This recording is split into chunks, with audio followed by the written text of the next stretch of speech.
which apparently has the following is an excerpt from an interview with Sally. Her name is withheld in order to protect her identity. This is going to be coming out later on Vice. Okay, this is a Vice investigative report on Andrew Tate. Sally was approached by Andrew when she was 20.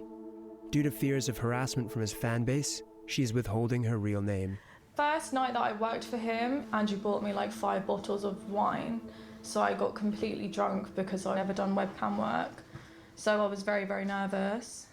Then that night, we were just sitting on the bed and Andrew punched me in my arm. I went to the bathroom and cried. It really, really hurt to have someone just hit me in the arm for no reason. I was very confused. Sorry. Sorry, I don't want to cry. It's okay.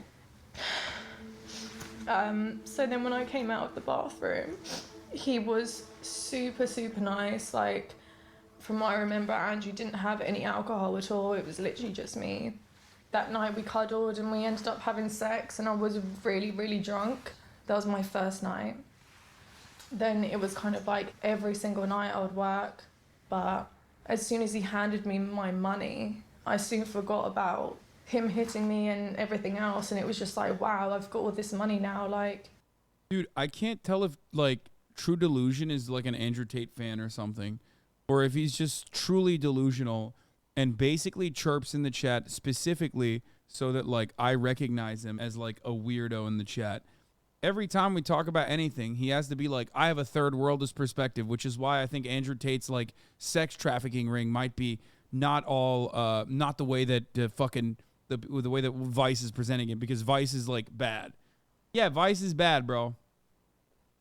Like, that doesn't change the reality, especially as like, here, I'll say this much. Okay, Vice is bad. Vice cuts a lot of propaganda that's like inherently right-wing, inherently, you know, pro-American State Department. Okay? This video, in and of itself, does not immediately raise alarm bells for me in particular. Not because I'm like motivated to, you know, out Andrew Tate or whatever. Not because I'm such a woke soy lord who's always like believe women no matter what or anything like that. It's because Andrew Tate himself has routinely talked about how he treated the people that worked, that he sex trafficked, in the ways that they're describing. Okay? That's why.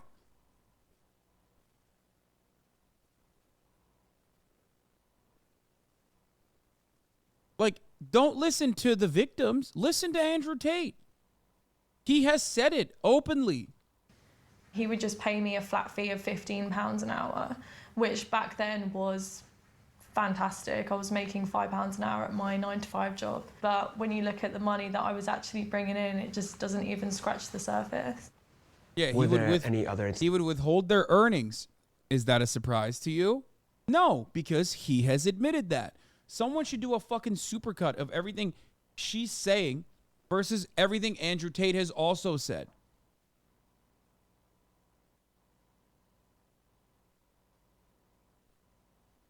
Instances where there was physical abuse? Yeah, so when we moved into the bigger apartment, that's when more girls started coming into the apartment to work for Andrew. And that's when I just witnessed so much, like verbal, physical, not just to me, but the other women involved. And it just got worse over time. Andrew would call us lazy hoes. I saw him smack girls with a belt because she wanted a lion. He used to strangle us as well. Bro, how are you a 4-month subscriber? Look, we got to address something, dude. Okay? Look, listen to me. You're a 4-month subscriber.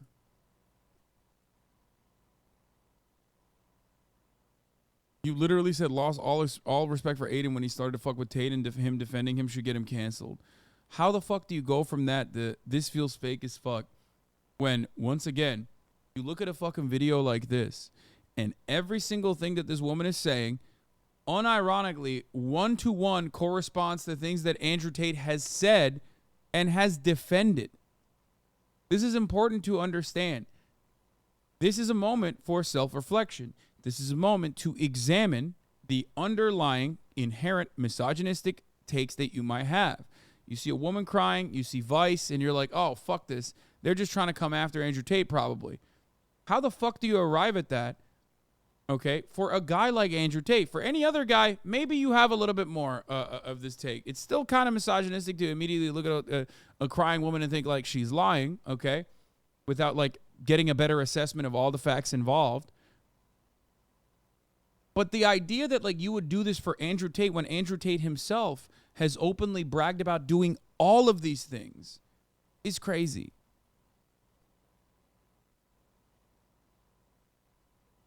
You lean towards anything that's negative and favors your opinion. You truly are passionate about outing Andrew Tate. He has never said he punched his employee in the arm for no reason. Okay.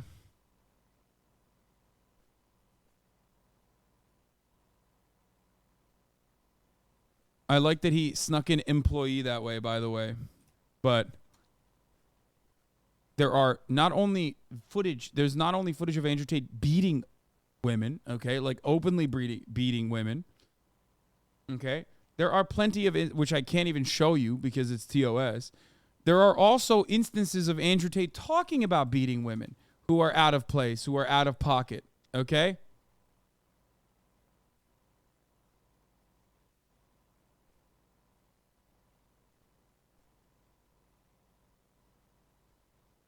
Here, this is a fanboy.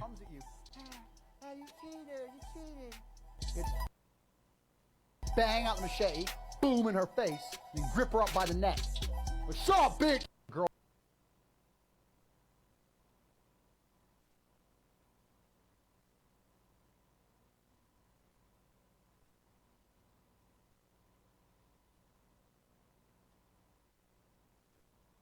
There's also footage. There's also footage of Andrew Tate beating women, which I originally said could be a kink thing. Okay, specifically, BDSM is can be done consensually, and a lot of people don't understand it and think like that's fucked up. It's not for me, but ultimately there are instances, there are accounts of women saying that it wasn't consensual. So that takes that consideration and throws it out the window. Okay.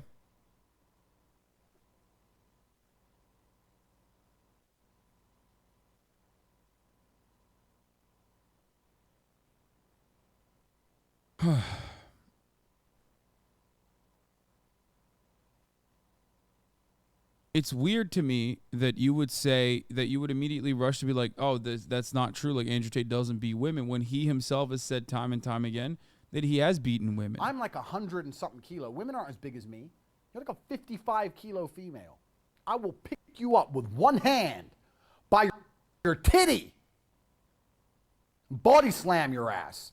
And when I'm standing on top of you, and you're like, and I'm grabbing you by your neck, and you've learned, I learned in self-defense, when he grabs me by my neck, what I do is I get my fingers in. Yeah, but you know what they didn't teach you in self-defense?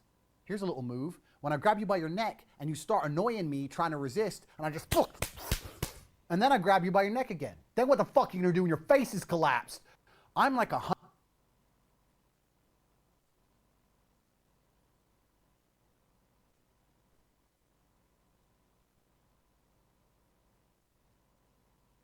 Like,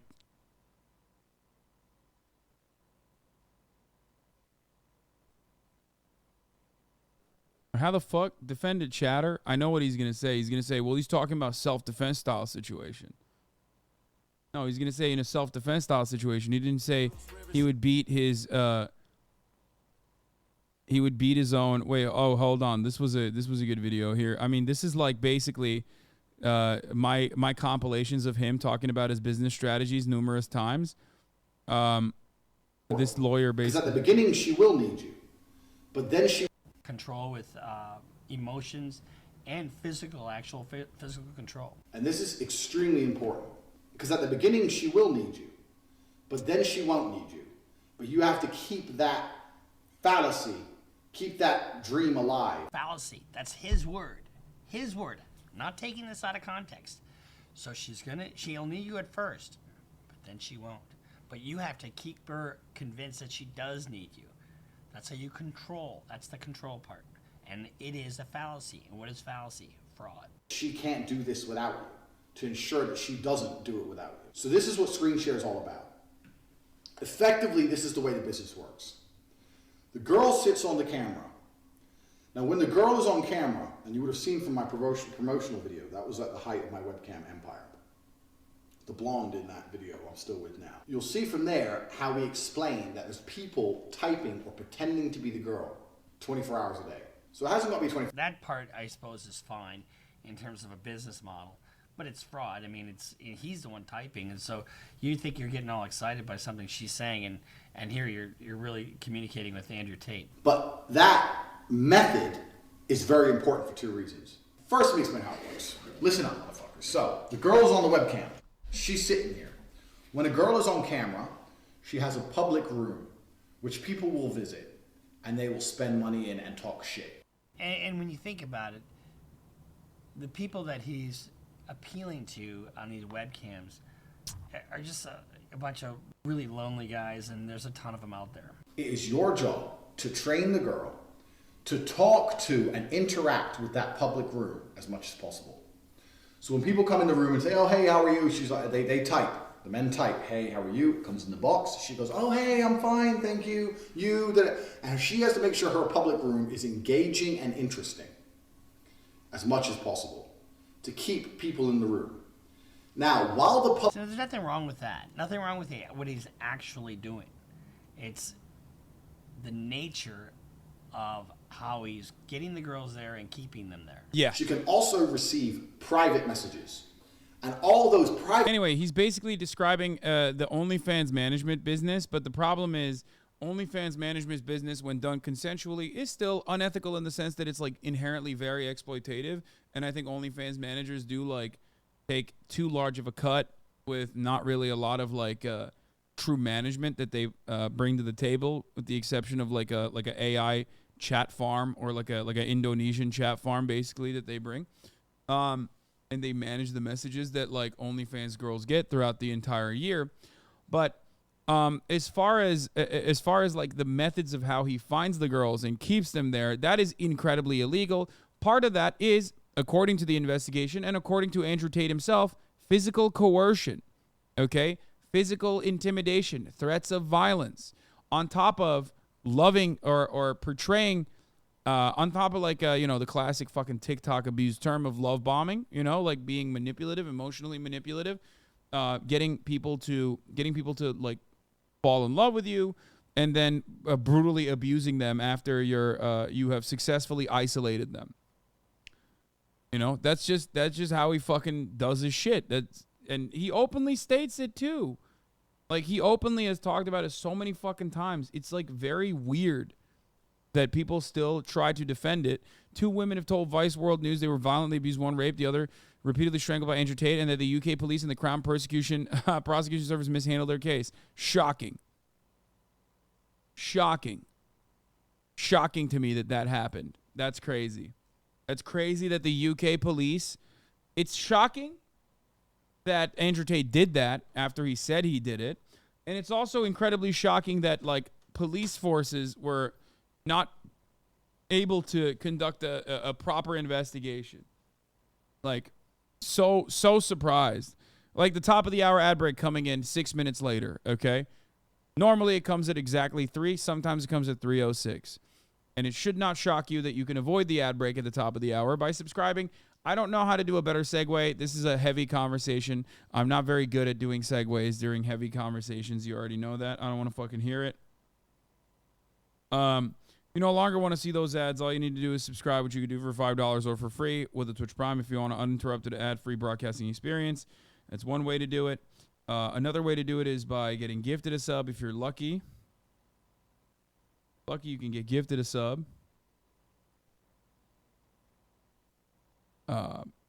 BC Bray, thank you for the 5 get the subs. Here's the 3-minute ad break now.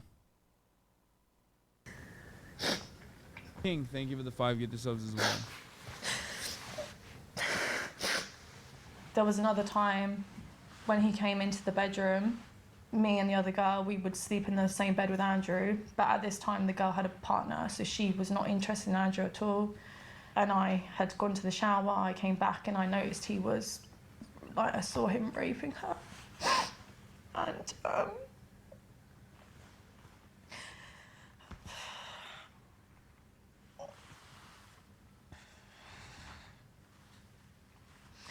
when he threatened to beat me up in the bathroom, and he said, "Oh, I don't give a fuck if you call the police, I'm gonna beat the shit out of you." That's kind of when I knew, I had to get out of there. I stopped working for Andrew about March, April time, and I went to the police shortly after that. Nothing was done, really. They didn't take me in for questioning, they didn't interview me. The other girl that he had raped, she went to the police, and then that's when they arrested him and took him into custody for like 2 days. When Andrew was arrested, we were taken in for a proper interview, and it kind of just got left. I would send emails asking them to update, I'd hear nothing back. When we reached out to I just want to point something out, by the way. If you guys are thinking like, oh man, that's crazy, cops never do that. Scathing report condemns police in England and Wales for victim blaming in rape cases. Examination exposes failure to track repeat suspects and botched investigations by struggling forces. A damning official examination. No one like made this up. It wasn't like the woke lords that fucking, decided like cops are bad, or it wasn't like a bunch of ACAB motherfuckers. You know what I mean? It was an official examination that looked into how police forces tackle rape, and it exposed persistent failings in the criminal justice system, including a failure to track repeat suspects, explicit victim blaming, and botched investigations. Oh man.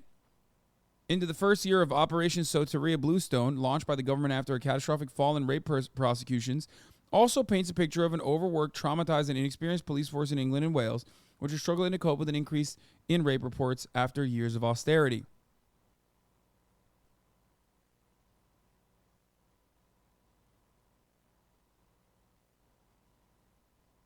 Hertfordshire Police about this, they had this to say.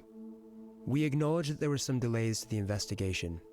This was addressed at the time and apologies were made. The case was only closed in late 2019 after a case file had been sent to the Crown Prosecution Service and they took the decision not to prosecute. All those involved in the investigation were further updated at the time. The Crown Prosecution Service said in this case we carefully reviewed all the evidence provided by the police regarding each complainant and concluded it did not meet our legal test and there was no realistic prospect of a conviction.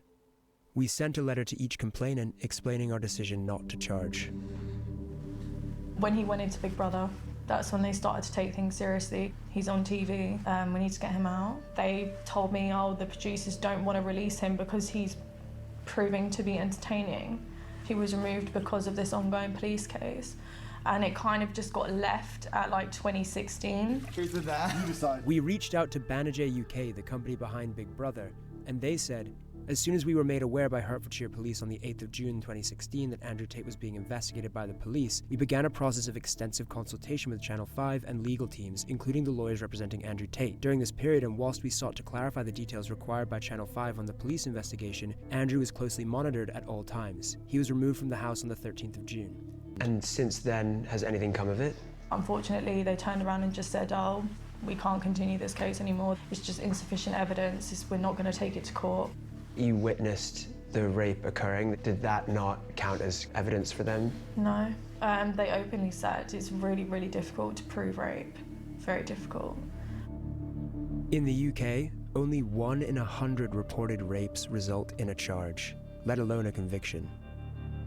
I think people have this perception that if you tell someone that you've been raped, that person instantly goes to prison. They don't realise that it's so hard to convict someone of rape. In a statement issued via his lawyer in Romania, Tate denied assault or rape. He said, "They wanted money because I fired them. The police understood after the investigation that I am innocent and the police found messages from the girls' phones where they were talking between themselves and planning to lie about me." Sally said, the CPS sent a letter saying that one of the reasons they didn't charge Tate was because they found voice notes on our phones where we talked about whether we should tell the police that he gave us alcohol. We were talking about it because that is what happened. He used to get us drunk. You see all these young men talking about how he's such a great guy and he's their idol and stuff, and that's so difficult to see. There are better role models out there. Don't be fooled by all the money and the nice cars and all the women. Working on yourself and becoming a better man and better mindset, yeah, but real men don't lay their hands on women.